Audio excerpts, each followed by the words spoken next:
T-minus 15. T-minus 10, 9, 8, 7, 6, 5, 4, 3, 2, 1. Ignition. And liftoff. Go SpaceX, go Astra 1P.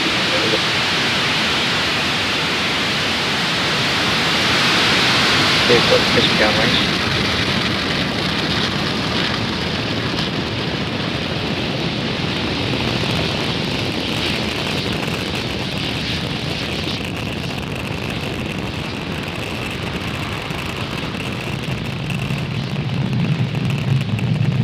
We're at T-minus 30, or excuse me, T plus 33 seconds and counting. Falcon 9 has successfully lifted off from Space Launch Complex 40, carrying the Astra 1P satellite.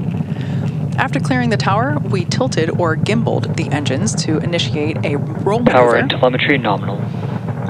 And you may notice that in the Stage 1 camera view. This enables the vehicle's antennas to stay in the best position for communicating with the ground. In just a few seconds, we're going to be throttling down the engines in preparation for max Q, which stands for the maximum moment of maximum aerodynamic pressure.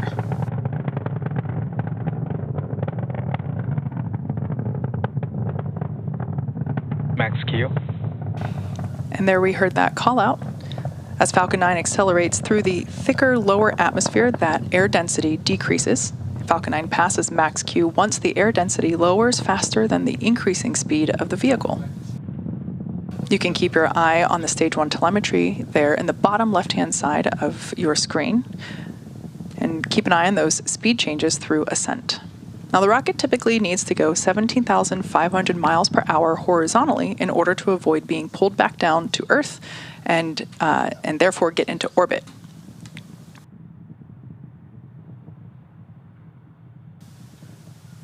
In about 30 seconds, we're going to have 3 events coming up that will happen all in succession quite quickly, starting with main engine cutoff, followed by stage separation and second engine start 1, or SES 1, not to be confused with today's customer, SES. As the name suggests, main engine cutoff is where we shut down all 9 M1D engines on the first stage. Beautiful views coming from the Stage 1 booster. Coming up on MECO now. Main engine cutoff.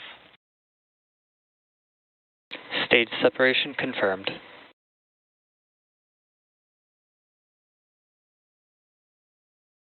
MVAC ignition. And there you heard and saw those events happening back to back. The next event we have coming up is fairing separation. We will be attempting to retrieve these fairing halves once again as they fall back to Earth, and we will do so with our recovery vessel, Bob.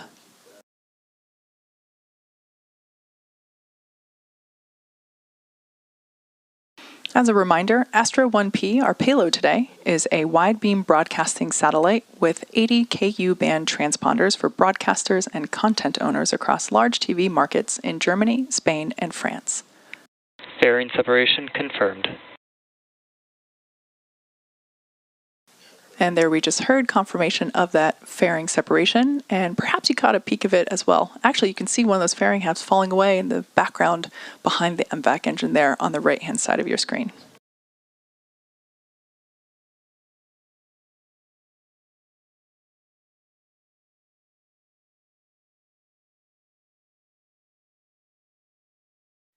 Nominal trajectory.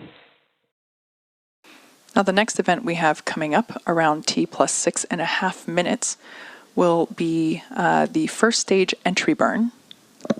That will be conducted by the booster, which is the left-hand side view on your screen. And that will be the first of 2 burns that the first stage will perform in order to land back on Earth. You can see the first stage is actually still very slowly, but a little bit gaining slight altitude. Looks like it might be peaking right now. The first stage continues to do so for several moments after stage separation, and we can see there now that it is beginning to, it has reached its apogee and will begin to see the altitude decrease, meaning it was beginning its return back to Earth. Everything continues to look nominal for the second stage on the right-hand side of your screen. A gorgeous daylight view of planet Earth behind that MVAC engine. To start the entry burn, we will relight 3 M1D engines, which is similar to pumping the brakes in order to slow the vehicle down as it passes back into the Earth's atmosphere. The entry burn actually helps to reduce the heat generated from the friction of the atmosphere itself and reduces the aerodynamic forces that are acting on Falcon, which in turn helps maintain controlled flight and prepare for the landing burn.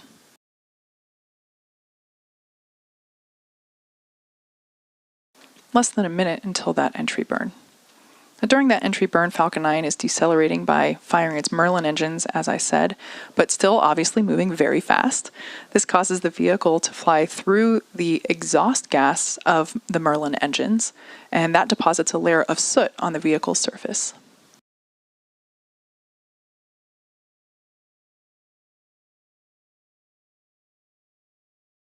That soot comes from the carbon-based fuel that Falcon 9 uses, and with each flight, the soot builds up a little bit more on the outside of the vehicle. That's why some of the reused boosters have a little bit more color on them than the newer ones that are still have a... Stage 1 FTS has saved. Than the newer Stage 1 entry burn startup. And there we can see on the left-hand side of your screen that entry burn has begun.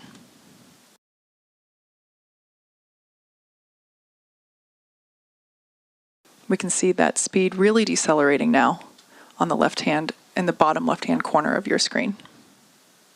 Again, this is the first stage and is the first of 2 burns that it will execute in this landing maneuver. Entry burn shut down. There we can see and heard that entry burn has concluded, and we can see how those grid fins help steer the vehicle for a precise landing. Once again, we are targeting our drone ship, which is currently parked in the Atlantic Ocean. And the drone ship we're using today is Just Read the Instructions.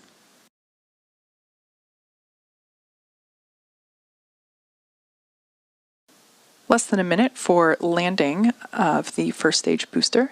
Everything continues to look great for the second stage, carrying the Astra 1P satellite.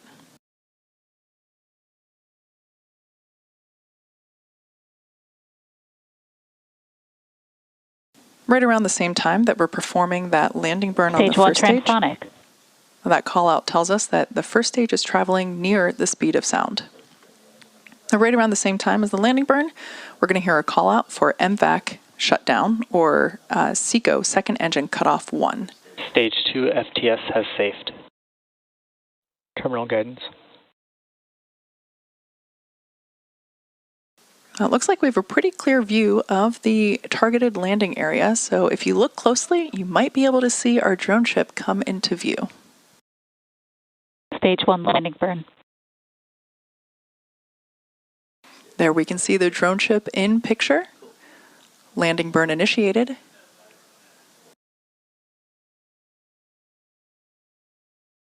MVAC shutdown. Landing leg deploy.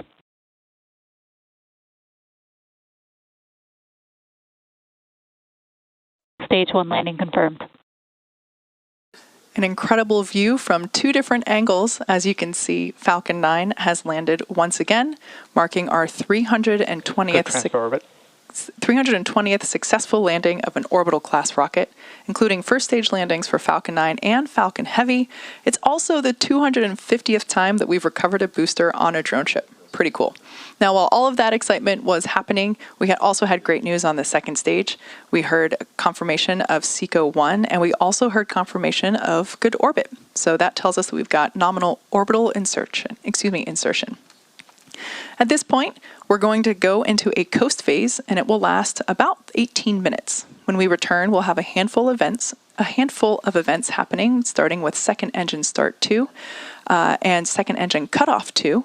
And those events will be followed by a 7-minute coast. And finally, payload deploy around T plus 35 minutes, just before T plus 35 minutes, in fact. So stick around and enjoy some space tunes in the meanwhile.